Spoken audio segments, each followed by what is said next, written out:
Hello dear students, welcome.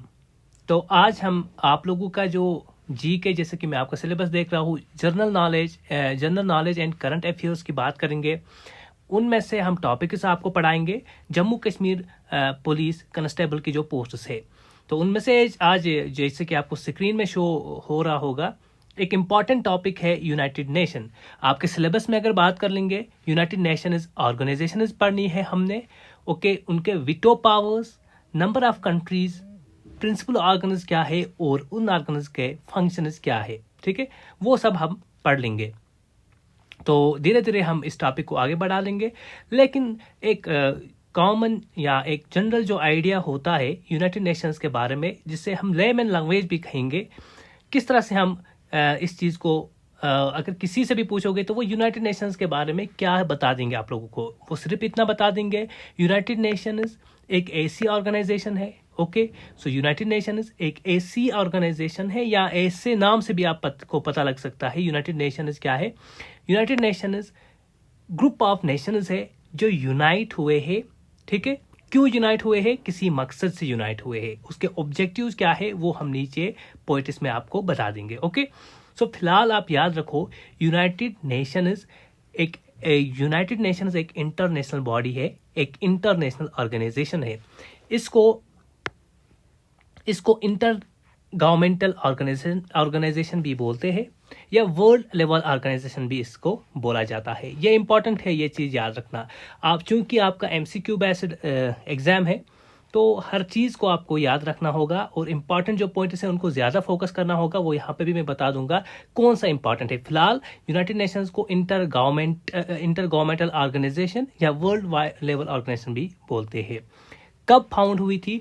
24 अक्टूबर 1945।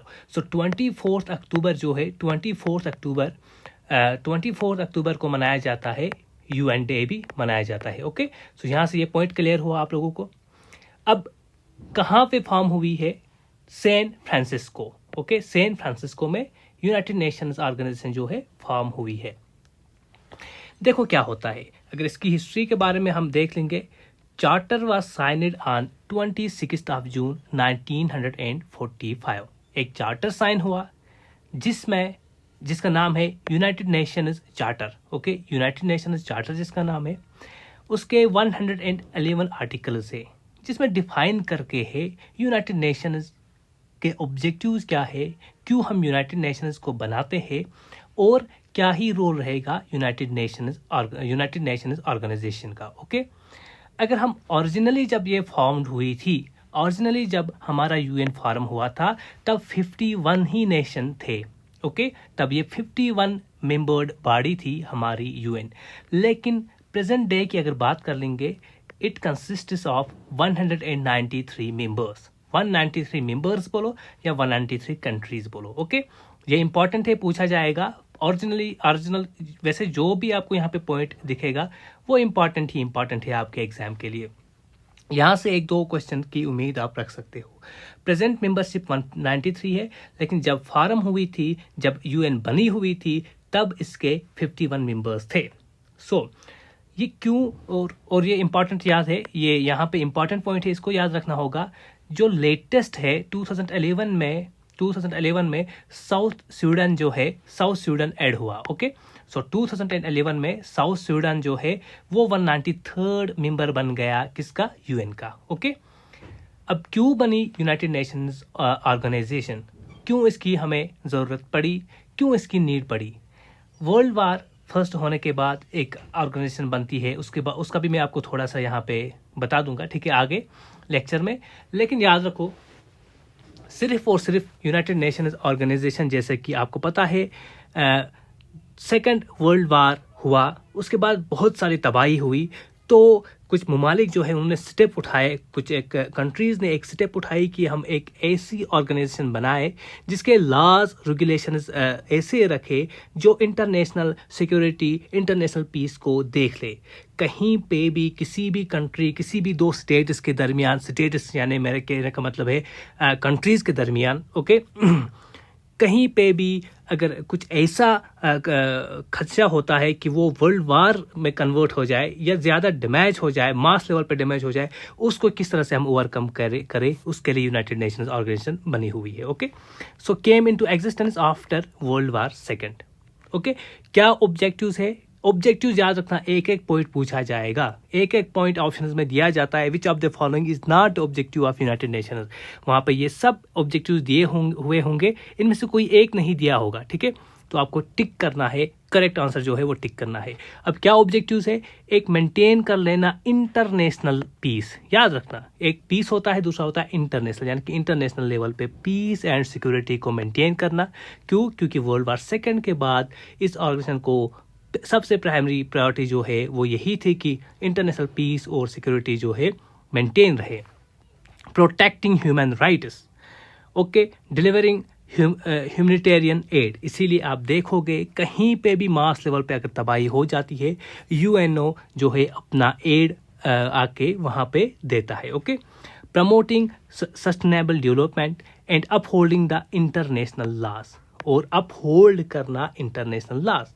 Okay, वो 111 111 articles को regulate करना, इम्प्लीमेंट करना, ये काम है यूएन का।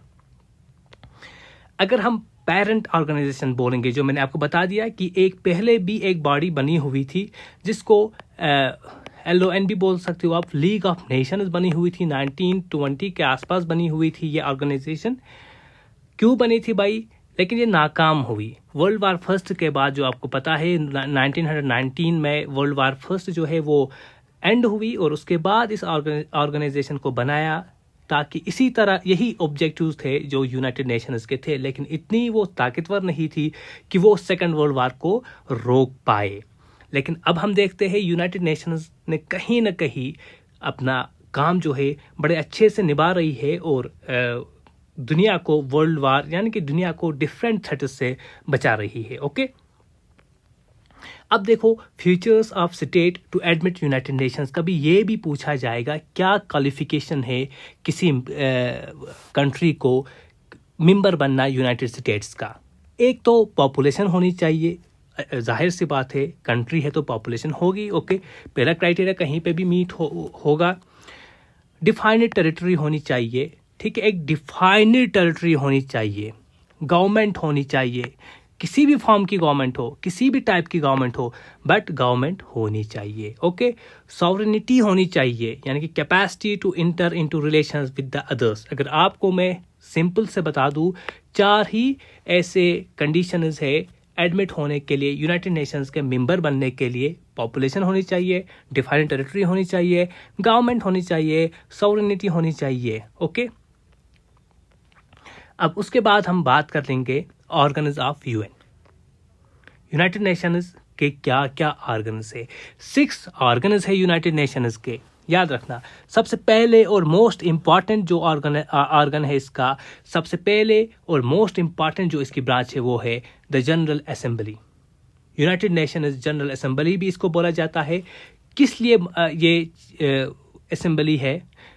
असेंबली किस चीज़ का नाम होता है? जहाँ पे डिस्कशंस होंगे, जहाँ पे पॉलिसीज बन जाती है। तो इसका मेन जो मकसद है डिस्कस करना चीज़ों को और पॉलिसीज बनाना। ओके, हेड क्वार्टर पूछा जाता है, बहुत बार हेड क्वार्टर पे क्वेश्चन आया है। हेड क्वार्टर जो UNSC का है, यूनाइटेड नेशनल सिक्योरिटी काउंसिल का है, वो न्यूयॉर्क पे है। ओके, देखो प्रेसिडेंट 1 ईयर के लिए चुना जाता है, और जो प्रेजेंट इस वक्त जो प्रेसिडेंट है आपका डेनिस फ्रांसिस। ओके, UNC का जो प्रेसिडेंट है डेनिस फ्रांसिस है। All members of UN are members of UN General Assembly. ये पॉइंट आप याद रखेंगे।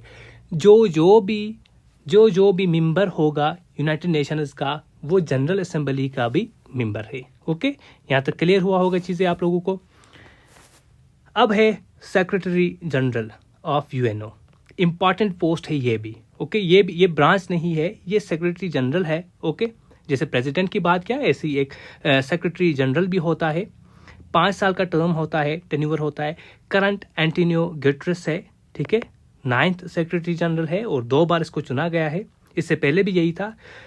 लेकिन क्वेश्चन यहाँ कहाँ से आता है? देखिए, क्वेश्चन आपको या तो फर्स्ट से पूछा जाता है या तो लास्ट से पूछा जाता है, या कभी कभार क्या होता है, या कभी कभार कहाँ से पूछा जाता है, कभी कभार आपको इंपॉर्टेंट पर्सनालिटी से पूछा जाता है क्वेश्चन। ओके, चलिए, फर्स्ट सेक्रेटरी जनरल कौन है? ट्रेगी लाई। ओके, इंपॉर्टेंट है, नाम याद रख सकते हो आप, लाई से भी सिर्फ आपको याद ही रखना है नाम। ओके, ट्रेगी लाई भी बोल सकते हो। सेकंड सेक्रेटरी जनरल जो है वो डेग हैमरस्कोल्ड है। इसलिए इंपॉर्टेंट बना क्योंकि ये क्यों इंपॉर्टेंट बना, क्योंकि ये this is the secretary general who died because of the aeroplane crash. Okay, third secretary general की बात करेंगे, यूथांट। ये क्यों इंपॉर्टेंट बना? ये इसलिए इंपॉर्टेंट बना, ये यूं तो थर्ड सेक्रेटरी जनरल था यूएनएससी का, बट फर्स्ट एशिया का जो है वो फर्स्ट सेक्रेटरी जनरल रहा है। फर्स्ट एशियन कहाँ से है? बर्मा से। ओके, सेवंथ सेक्रेटरी जनरल क्यों इंपॉर्टेंट है? कोफी अनान इसका नाम है। इसको पीस में नोबेल प्राइज मिला था, Nobel prize peace. Okay, 1997 to 2006। Okay, कहाँ के थे? गाना के। ये इंपॉर्टेंट पॉइंट्स थे, फैक्चुअल पॉइंट्स थे जिसमें क्वेश्चन आ सकता है, जिससे क्वेश्चन बन सकता है। आई होप यहां तक चीजें क्लियर हुई होंगी। आगे चलेंगे हम नेक्स्ट इंपॉर्टेंट ऑर्गन में, the security council. Security council जो होती है, इट कंसिस्ट ऑफ 15 मेंबर्स। जैसे कि हमने यूएनसी में देखा कि यूएनएससी में, यानी कि जनरल असेंबली में हमने देखा, यूनाइटेड नेशंस जो असेंबली थी, ठीक है, ये वाली जनरल असेंबली में हमने देखा कि सबके सब मेंबर्स होते हैं यूएनएससी के। लेकिन सिक्योरिटी काउंसिल की बात कर लेंगे, सिर्फ और सिर्फ 15 मेंबर्स होते हैं। उसमें भी 5 परमानेंट मेंबर्स है और 10 नॉन परमानेंट मेंबर्स है। 15 मेंबर्स में से 5 परमानेंट होते हैं जो कि पहले से ही है, ठीक है, और उनके पास एक इंपॉर्टेंट चीज है, वेटो पावर। वेटो पावर वो एंजॉय करते हैं। अगर आपको पूछा जाएगा कितने मेंबर्स के पास वेटो पावर है, कितने मेंबर परमानेंट मेंबर्स है, 5 है, उन्हीं के पास वेटो पावर है। वेटो पावर का मतलब होता है China, France, Russia, UK, USA, इनमें से अगर कोई भी कंट्री अगर ना बोलेगी वो काम नहीं होगा।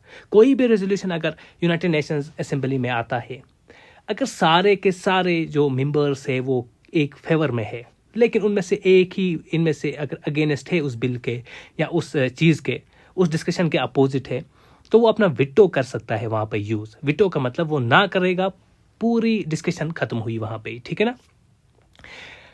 सो 5 परमानेंट मेंबर्स कौन कौन से ही याद रखना, ये वाले मेंबर्स से। चाइना पहले निकाला गया था बाहर, उसके बाद फिर से इसको 1971 में फिर से री एंट्री मिली। ये इंपॉर्टेंट पॉइंट है। बाकी तो पता है China, France, Russia, UK, USA, लेकिन चाइना कब बना परमानेंट मेंबर? 1971। पहले भी था, उसके बाद 1949 के आसपास इसको निकाला गया था और उसके बाद फिर 1971 में वापस लाया गया चाइना को। ओके, अब 10 नॉन परमानेंट स्टेट्स में से इलेक्ट होते हैं फॉर 2 ईयर्स। ये जो 10 नॉन परमानेंट होते हैं, इन्हीं 193 जो कंट्रीज है उनमें से 5 परमानेंट तो है ही है, 10 नॉन परमानेंट को इलेक्ट किया जाता है 2-2 साल के लिए। हर 1 साल के बाद हर साल में 5 मेंबर्स रिप्लेस होते हैं।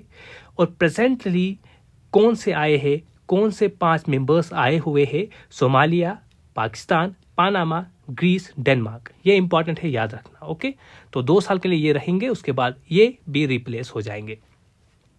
नेक्स्ट इज थर्ड ऑर्गन जो है वो है द इंटरनेशनल है, ठीक है, इसको इस तरह रीड करिए, the international court of justice, ICJ, international court of justice. Court है तो प्राइमरी जुडिशियल ऑर्गन है, ये इंटरनेशनल बॉडी है ये। It deals with the matters between states. Question पूछा गया है, बहुत बार पूछा गया है। इंटरनेशनल जस्टिस, इंडिविजुअल कभी भी मुदाखलत नहीं करेगा। हाँ, बिटवीन द स्टेट्स में के मैटर्स में इंटरनेशनल कोर्ट ऑफ जस्टिस ही फैसला दे सकता है। इसका जो हेडक्वार्टर है, कहाँ लोकेट है? हॉज में, नेदरलैंड्स। प्राइमरी जुडिशियल ऑर्गन है यूएन का, और कब इस्टेब्लिश हुआ है? सेम डे 1945 पे बाय द यूएन चार्टर, वही ठीक है, बाय द यूएन चार्टर में। And court began work in by the UN charter, court began work in 1946। इससे पहले permanent court of international justice हुआ करता था। Okay, international court of justice से पहले सिंपली है इंटरनेशनल कोर्ट ऑफ जस्टिस जो है उसने रिप्लेस किया है किसको? Permanent court of international justice. Total जजेस आईसीजे में 15 होते हैं। जजेस की अगर एज देखेंगे, टर्म देखेंगे, 9 ईयर्स के होते हैं। एज नहीं होती है बल्कि उनका टर्म रहता है, 9 साल तक वो रहते हैं। ओके, यूएन, उसके बाद फोर्थ ऑर्गन है यूएन सेक्रेटेरिएट। कुछ खास नहीं है, बस एक एडमिनिस्ट्रेटिव ऑर्गन है, ठीक है, इसके बारे में कुछ खास नहीं है। ट्रस्टीशिप काउंसिल की बात कर लेंगे। ट्रस्टीशिप काउंसिल भी एक ऑर्गन हुआ करती थी यूएन का, लेकिन ये डिफंक हुआ, सीज, इसके ऑपरेशन सीज हुए after independence of the pulao 1900। Pulao एक मुल्क है, उससे जो ही इंडिपेंडेंस पाया 1994 में, ट्रस्टीशिप काउंसिल डिफंक्शन हुआ। Okay, next organ is the economic and social council, इकोसोक भी बोला जाता है इसको। It is responsible for coordinating, नाम से ही पता चलता है इकोनॉमिक जो एक्टिविटीज़ है उनको देखता है, कोऑर्डिनेट करता है। इसका प्रेसिडेंट बी रॉय है। ऑफिशियल लैंग्वेज अगर हम बात कर लेंगे यूएन की, फ्रेंच है, अरबिक है, चाइनीज़ है, इंग्लिश है, रशियन है, स्पेनिश है, ठीक है। इनका निमोनिक मैंने यहाँ पे दिया हुआ है, फेसर्स के आप एक निमोनिक बना सकते हो। एफ आर फ्रेंच, अरबिक है, चाइनीज़ है, ई से इंग्लिश है, आर से रशियन है, स्पेनिश है। चूँकि ऑलरेडी देखो इसमें क्या है, अरबिक और स्पेन को आपको याद रखना है, बाकी सब जो परमानेंट मेंबर्स है उनकी ही लैंग्वेज है। जैसे फ्रांस है, फ्रेंच लैंग्वेज बोलते हैं, चाइना है, चाइनीज़ बोलते हैं, ओके, और रशिया है, रशियन, ओके, यूके और इंग्लिश। इस तरह से आप इसको याद रख सकते हो। डिप्टी सेक्रेटरी का पोस्ट भी क्रिएट हुआ था, डिप्टी सेक्रेटरी की सीट भी है, लेकिन ये 1997 के बाद ही सीट मिली इसको, ठीक है, यानी कि डिप्टी सेक्रेटरी के पोस्ट को क्रिएट किया गया। कोफी अनाई, वो भी याद रखना, उसका भी बड़ा इंपॉर्टेंट रोल है इसमें। करंट डिप्टी सेक्रेटरी जनरल जो है वो अमीना जे मोहम्मद है। Okay, so first deputy secretary general जो रहा है वो लुइस फ्रेसी रहा है। तो ये था आपका यूनाइटेड नेशंस का आज का टॉपिक, बहुत ही इंपॉर्टेंट है। क्वेश्चंस एक दो आ सकते हैं, इन सब को आपको याद करना होगा, और हर एक चीज़ को मैंने इंपॉर्टेंट जो है, इंपॉर्टेंट चीज़ें आप लोगों के साथ डिस्कस की हुई है। बाकी देखेंगे हम अगले लेक्चर में, ठीक है। मिलते हैं एक नए लेक्चर में आप लोगों के साथ, तब तक अपना ख्याल रखिएगा। Take care.